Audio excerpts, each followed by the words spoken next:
देश भर में भगवान शिव के 12 ज्योतिर्लिंग स्थापित हैं और सभी से कोई न कोई पौराणिक कथा जुड़ी हुई है। आज हम बात करने जा रहे हैं हिंदू की आस्था के केंद्र रामेश्वरम धाम के बारे में। भगवान शिव के ज्योतिर्लिंग के साथ ही यह हिंदू धर्म के प्रसिद्ध 4 धाम में से एक है।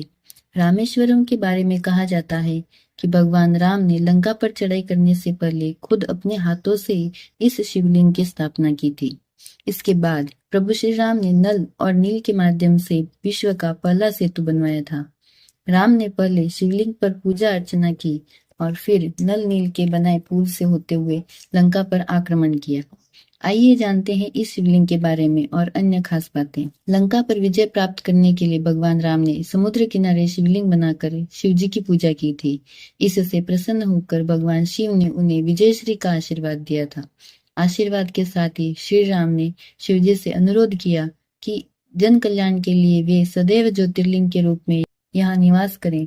उनकी इस प्रार्थना को भोले बाबा ने सहर्ष स्वीकार किया और तब से रामेश्वरम में इस शिवलिंग की पूजा हो रही है।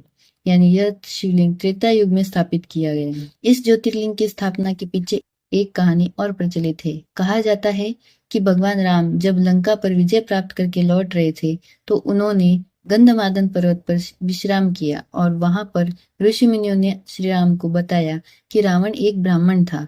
उसका वध करने से उन पर ब्रह्म हत्या का दोष लगा है, जो शिवलिंग की स्थापना करके ही दूर हो सकता है। शिवलिंग की स्थापना के लिए भगवान राम ने हनुमान जी से शिवलिंग लाने को कहा, मगर कैलाश पर्वत पर पहुंचकर हनुमान जी को भगवान शिव नजर नहीं आए, तो वह वहीं भोले बाबा के प्रकट होने के लिए तपस्या करने लगे। इधर रामेश्वरम में शिवलिंग की स्थापना का मुहूर्त निकला जा रहा था। भगवान शिव ने प्रकट होकर हनुमान जी को शिवलिंग प्रदान किया, लेकिन तब तक माता सीता मुहूर्त निकल जाने के भय से बालू का शिवलिंग स्थापित कर चुकी थी। पहले से स्थापित शिवलिंग को देखकर हनुमान जी बहुत आहत हो गए।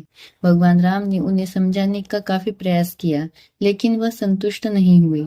तब श्री राम ने उनसे कहा कि ठीक है, आप इस शिवलिंग को उखाड़ दो, तो मैं आपके द्वारा लाए हुए शिवलिंग को स्थापित कर दूंगा।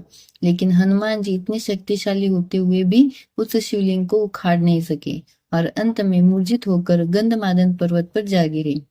होश में आए तो भगवान राम ने उनके द्वारा लाए शिवलिंग को भी नजदीक ही स्थापित कर दिया और उसका नाम हनुवदीश्वर रखा। सावन के महीने में रामेश्वरम में जलाभिषेक करने का बहुत महत्व है। मान्यता तो यह भी है कि रामेश्वरम में शिव जी की पूजा विधिवत करने से ब्रह्म हत्या जैसे दोष से भी मुक्ति मिल जाती है। रामेश्वरम को दक्षिण भारत का काशी कहा जाता है। यहाँ की धरती को भी भोले बाबा और मर्यादा पुरुषोत्तम श्री राम की कृपा से मोक्ष देने का आशीर्वाद प्राप्त है।